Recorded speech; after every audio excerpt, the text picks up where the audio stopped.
Hey guys, we are here a day late. I'm sorry, almost a day late. So we got Nezha, so we're gonna check him out, check out his skills and whatnot. So just reminding you, if you're gonna be buying any of these passes here or the packs here, check out my affiliate code. There will be a link in the description below with a video showing you how to use it if you're interested. So let's check out his skills here.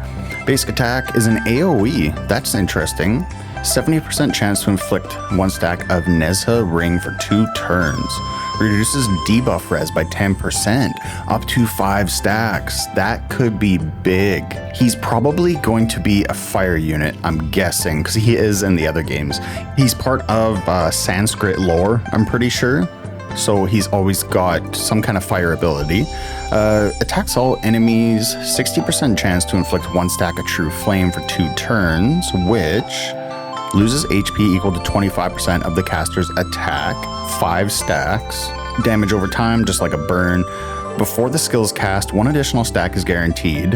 Afterwards, all stacks of True Flame on the target are triggered, dealing damage based on stacks times remaining turn times damage per stack. So it detonates them all, but do they stay? It says they're triggered.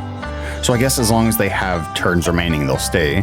The holder loses HP equal to 25% of the caster's attack at start. Oh yeah, that's for True Flame. So he can detonate his own debuff stacks and he reduces debuff res. And his feet are so bright on my screen.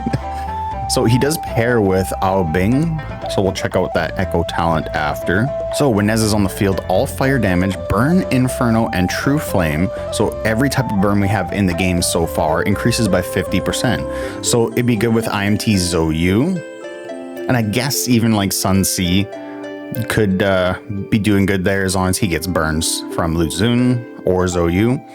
After each attack, allies have a 50% chance to inflict 1 stack of True Flame on 3 random enemies for 2 turns. Triggers up to 5 times per turn. So he's really spreading these around if allies can do that as well, because that's after each attack, and then he's gonna be able to detonate them. This might be our new damage king here. Skill cast, inflict 1 stack of Armillary Sash on 3 random enemies. So when the affected target takes any damage, 30% of it is shared with other affected allies, so spreading the damage around. Damage from True Flame is always shared, while other fire damage, Burn, Scorch, and Inferno has a 50% chance to be shared. 13 star. Each stack of True Flame reduces the target's healing received by 10%, and it goes up to 5, right? That's great. Excess healing is reduced by 30% based on the number of True Flame stacks up to 300% of his attack, so it lowers the overshield from that. For every 4 stacks of True Flame, Nezha pursues with a basic attack. For every 12 stacks, pursues with an ultimate attack. And that should be fairly easy to hit because allies, or does it say that? Yeah, after each attack, allies have a 50% chance to inflict it. So that's 5 allies, 50% chance each every turn. So up to 5 times per turn if everybody does it. And plus he's gonna be applying it himself. So up to 5 basic attacks and 2 ultimates can be triggered per turn. So it says after each attack. So somebody who's doing like counter attacks and pursuits is gonna be able to spread that around more, because you're not gonna get 5 stacks per turn if all your 5 allies don't do pursuits and counters and stuff like that. But if you have a couple units that do that, it's going to be a lot easier to hit that. So check out his Hero Soul, or what it's called, Essence now. At the start of each turn, if Nezha does not have Lotus, he gains 1 stack of Lotus, which is a shield, 30% of his max HP. And while the shield exists, he absorbs 50% of the damage dealt from True Flame to increase the shield value up to 100% of his max HP. For every 10% max HP increase in the shield, the affected target gains 5% attack and damage reduction. So when it says the affected target, I'm assuming one of these is going to allow him to give somebody else that shield, because the affected target's him, all right? So he should be able to shield other people in here somewhere. Nezha's True Flame can trigger crit hits, dealing additional damage based on crit damage. Wow. I'm pretty sure that's the only damage over time debuff that can do that. When a crit occurs, he has a 50% chance to inflict a stack of True Flame on an adjacent hero. If the hero doesn't have True Flame, the chance is 100%. Yeah, he's going to be spreading these around so much. And an extra stack is applied, a maximum of 5 triggers per turn. He also has a 50% chance to pursue with a basic attack. And keep in mind, his basic attacks are AoE, and they do apply, what was it again? The Nezha ring, which is debuff res. And each True Flame crit increases damage by 10%. So Hero Soul 3 minimum, it looks like so far, because of him being able to really spread them around, pursue with a basic attack. So he's going to be lowering debuff res so he can apply them easier. Because keep in mind, there are several ways to increase your debuff res, like some units can, some fish can. So it's going to be harder to trigger these unless he's getting off his basic attack often, which he can with this, which will lower everybody else's debuff resist so he can apply them more easily. So this, I would say, is the minimum. Number 5, Nezha takes less damage from enemies with True Flame. Upon death, he casts his ultimate and transforms into Lotus, attaching to the ally with the lowest HP. So yeah, he can give his shield to somebody else. If the attached target still has Lotus at the start of the turn, Nezha revives in his original position, restoring HP equal to the Lotus shield value and recovering 2 decay, which is part of his team thing, and 4 rage, so he can do his rage skill right off the hop. He also gains priority in action that turn. If no position is available for revival, the attached ally gains 2 rage and turn priority. If Aobing is on the field, Nezha will prioritize attaching to him. Seems like this guy's super strong. So he's got a basic attack that's AoE that lowers debuff res. He's got damage over time debuffs that he can spread around in multiple ways. He can detonate them, dealing damage based on the remaining turns on the stack, how many stacks there are. He can give himself a shield up to 100% of his max HP. He can share that shield, and then he can also revive himself and then immediately attack again. This seems like a big jump up. Every 2 stacks of Nezha ring inflict 1 stack of exposed on the target, which should prevent them from gaining buffs, right? The affected target gains a buff, offsets it with 1 stack of exposed, yeah. At 5 stacks of Nezha ring additionally inflicts bind. Is that a stun? Cannot take action or trigger exit. If an enemy does not attack Nezha during their turn, Nezha inflicts 1 stack of True Flame on them. If the target is under a control effect, they gain 1 stack of True Flame and lose 2 rage. Nezha deals more damage to controlled targets. And the last one. Each stack of True Flame reduces the target's shield gain.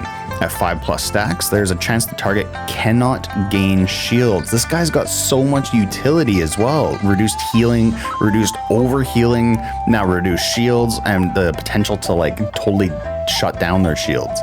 If the target's HP is below 50%, this chance increases by 10% for every 10% HP lost. Block shields are instead transferred to Nezha. He can shield himself in 2 ways now, and applied to the ally with the lowest HP. If Aobing is on the team, Nezha prioritizes applying it to Aobing. This guy's a must-have. He's super, super strong. And what's his echo? So I'm assuming Aobing is going to be the next unit they release, just like they did with Wukong and Yanjiang. So during Nezha, Aobing's regular action consumes 4 decay after each regular action turn to attack all enemies, dealing damage for each enemy affected by a burn type status. So it can be True Flame, it can be Inferno from Zhou, it can be burns from any of the Wu faction that can apply burns. This attack's crit increases by 15%. For each enemy affected by a water type status, Surge, Frost, or Drench, this attack's crit damage increases by 20%. So he's going to be able to apply a water type status, almost definitely. Second one, Nezha gains 10% crit, Aobing gains 10% crit res. These stat boosts persist even if one of them leaves the battlefield. Nezha's True Flame deals 30% more damage to enemies under a water type status. Additionally, for every 2 stacks of water type status on the target, Nezha's stack limit for True Flame increases by 1 up to 3 stacks. And remember, he can just snap those damages out. So it goes from 5 to 8, right? Yeah, up to 8. Aobing's water type statuses, okay, yeah, he does have them, have a 20% increased debuff hit against enemies affected by True Flame. Each time Aobing applies Ocean, there's a 50% chance to extend its duration. And Ocean is The terrain effect reduces affected enemies' hit and crit by 15%. When they miss or fail to crit, they have a 60% chance to gain 1 stack of Surge, which is reducing their attack up to 50%. And that's not only when they miss, but when they fail to crit. Plus, he reduces hit and crit by up to 45%. This is a really good duo. I'm gonna call it right now. Better than Sun Wukong and Young Jung. Looks super strong. Just slinging those debuffs out, the revives, the shields, sharing the shields, just triggering the debuff damage right away. All stacks of True Flame on the target. So the thing is though, it's not all stacks of burn type debuffs. So he had that thing, I can't remember where it was now, deals more damage if they have burn type debuffs. Where was it? In his talents? Or no, he just increases all fire damage, but he can't trigger it. So that should be really good with Zhou, IMT Zhou. And if you are using regular burn units like Lu Xun or regular Zhou, you need Sun C still, because he can't trigger it with this. He only triggers his True Flame. Unfortunately, they should have made it so he could trigger the other burn stuff. So people who are using IMT Zhou or like the Sun C burn combo, if they want to get 1 holy unit, then this would have been the one. It's probably still one of the ones they want to get, but this would have for sure been the one to slot into their team.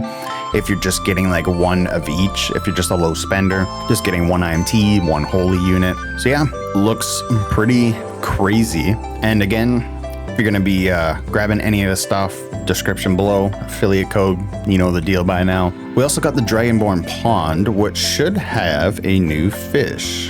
2 new fish. Pretty sure they're both new. So fatal damage has a 100% chance to bring you to 50% HP instead. And remember, who was it? Sun C or Young Jung? I can't remember. Prevents death effects from occurring. One of them does. So he can just negate this off the hop. It also grants 50% damage reduction, which lasts till the battle ends and is undispellable. Oh, okay. But still, he can negate that. Triggers the death immunity effect twice in 1 turn, makes you unyielding until the turn ends. This effect is impervious to Skylock and Bind, triggers up to 2 times per battle. So that's the Flying Fish. What's this one? A Mermaid? Eloquence. When attacking... Oh wait, I think we already had this one, didn't we? When attacking 1 to 6 targets, ignore 60% to 35% of the caps on how much damage the targets can take in 1 attack. So that reduces Jellyfish's efficacy. I'm pretty sure we already had this one though, right?